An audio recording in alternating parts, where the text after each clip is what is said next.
Welcome once again. Today's influential man in the history of Christianity, whom I wish to discuss, is Christopher Clavius. Clavius was from Germany. He lived during the 16th century.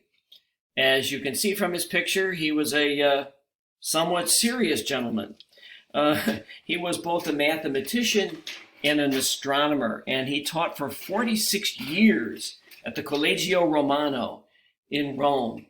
While there, he recruited many brilliant men to be Jesuits, and he was kind of the educator of the educators. But the story that I want to share about Clavius is one that involves his theory of the universe.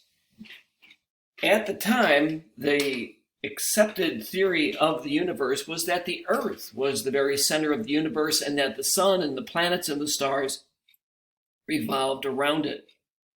Not only was this Clavius's theory, this was the doctrine of the church. But late in his life, Clavius met a young man by the name of Galileo Galilei, whom we've all heard of. Galileo had the audacity to propose a different theory of the universe, one that did not say that the Earth was the center of the universe. Let me read from a book about the history of the Jesuits. I'll take it from there. Christopher Clavius was more than 70 when Galileo published his findings with their carefully hedged but unmistakable challenge to Earth-centered theories. One could not have blamed Clavius had he rested on his laurels at this point.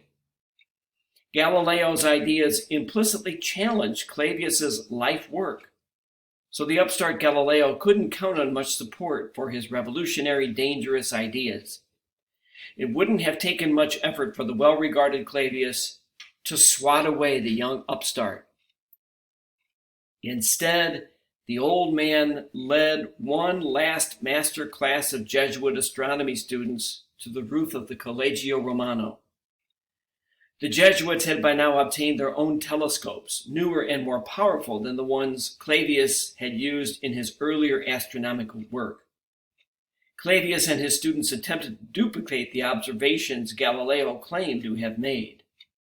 Soon after, Clavius published the final edition of his own astronomy text.